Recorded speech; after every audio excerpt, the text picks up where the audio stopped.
Welcome to Keeping Up with Our Community, a podcast for and about Romeo Community Schools. Each week, we will invite different guests to share insights about some unique aspects of our schools. This podcast is powered by the MIT TV of Romeo, Michigan. If you're looking to start a podcast for your business or personal use, look no further than MIT TV. They can get you access to equipment, a production engineer, and you can even edit your podcast.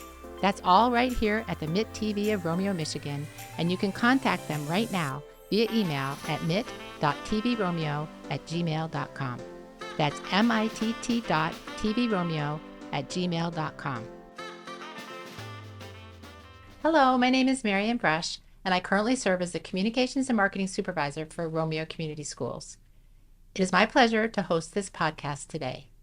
This is the second of two podcasts that are providing important information for our voters about the millage renewals that the Romeo Community Schools Board of Education has placed on the February 27, 2024 Presidential Primary Ballot.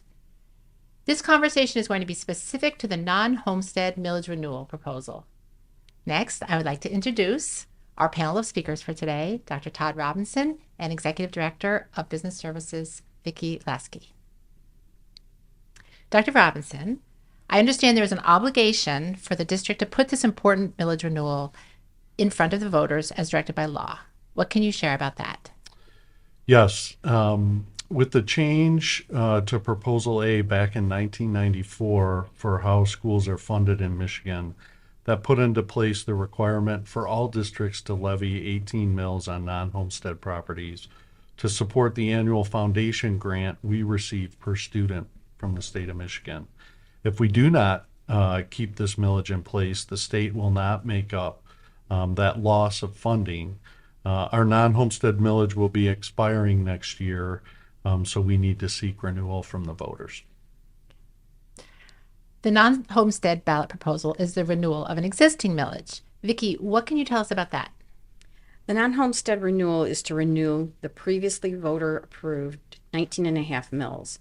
This renewal request is for 5 years. July of 2024 will be our last levy for the current non-homestead millage.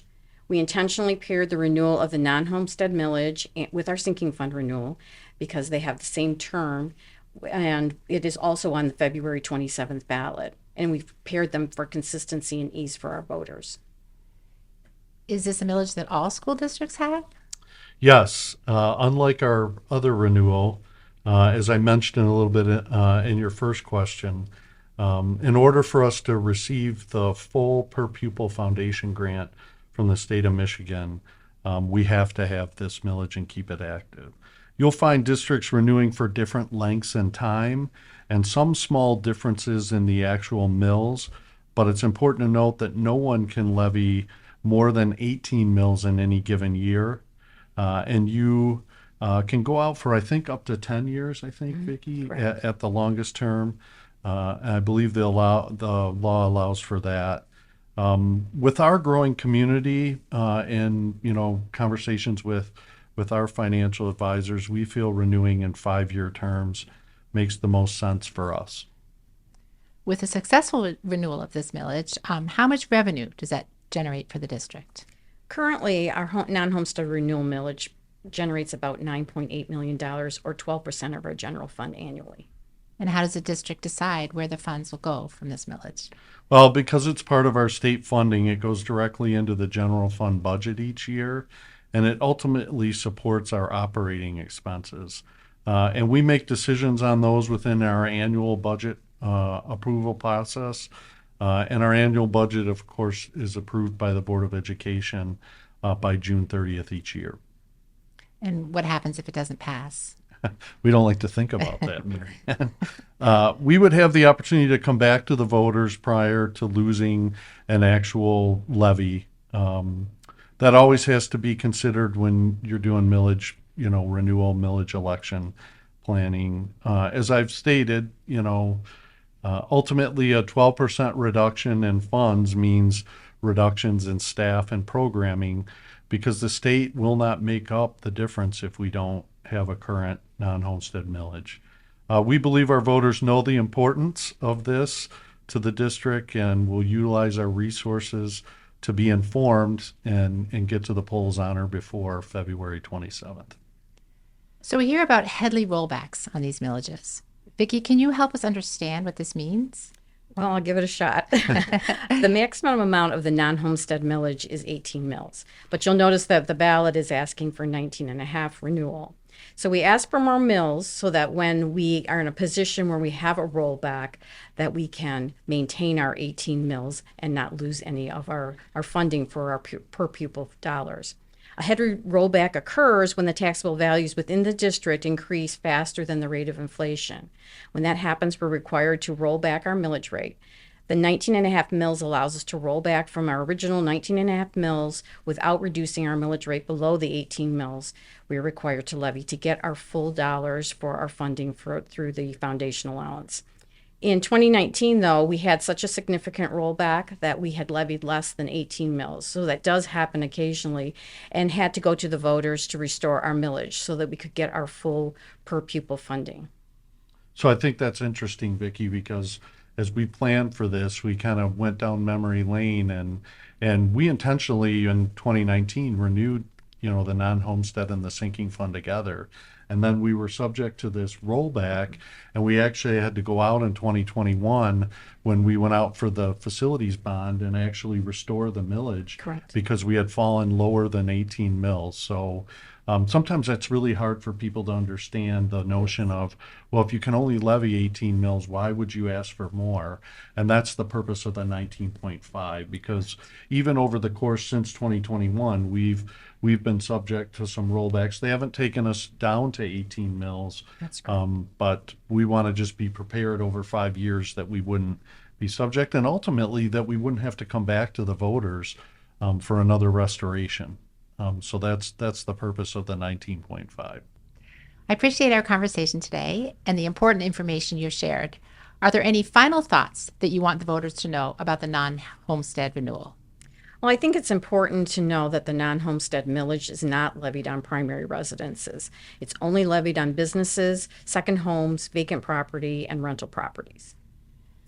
Yeah, I would really emphasize what Vicki said there about the fact that our primary homeowners do not pay this tax. And I guess I would also just say that we believe our voters know the importance of this to the district and really our community as a whole. And I'm confident that our voters will utilize the resources we provide, like this podcast, but also help get the word out to others. So we have a lot direct connection to our registered voters who have school-age children, but we also know that there's many more voters who are going to vote on or before February 27th. So the resources are there, and we think that our voters, really inform themselves to be ready. Voting has never been more accessible in the state of Michigan. Through no reason absentee ballots, you can walk up on the day of the election and fill out an application to be an absentee voter and get your ballot. And now, for the first time with this presidential primary, they're extending in-person voting at your local voting precincts, I believe, for 9 days prior to February 27th. So your local clerk's offices are going to make that decision. But if you're one of those people that's traditional, you want to vote in person, and you want to do it on the actual day, but there's also going to be availability to do that in person ahead of time. So we just think it's never been more easy, and we really want people to get registered and then ultimately exercise their right to vote on or before February 27th. And where can voters find additional information about the millages? So our website is a great source. If you go to our homepage, romeok12.org, you're going to see that election tab with our little election logo in the top left corner. You click on that, and we'll continue to add resources, these podcasts, other information on each of our proposals. You can contact me directly at the administration building, 586-752-0200, or via email at todd.robinson@romeok12, that's the number 12.org. Also, our building principals are available, especially for those families that have school-age kids, our voters that have school-age kids. Our principals are a good resource as well. So we're available. We believe and support transparency, and the website's there on demand, but we're also, happy to speak with people directly if they desire. Thank you. And I want to thank our district leaders and all of you that will take the time to listen to this podcast. Please be sure to listen to our complimentary podcast on the sinking fund millage renewal that will also be on the February 27th presidential primary ballot. Thank you, and go Bulldogs. Thank you for joining us, and tune in next week to keep up with Romeo Community Schools. This podcast is powered by the MIT TV of Romeo, Michigan. If you're looking to start a podcast for your business or personal use, look no further than MIT TV. They can get you access to equipment, a production engineer, and you can even edit your podcasts. That's all right here at the MIT TV of Romeo, Michigan, and you can contact them right now via email at mit.tvromeo@gmail.com. That's mitt.tvromeo@gmail.com.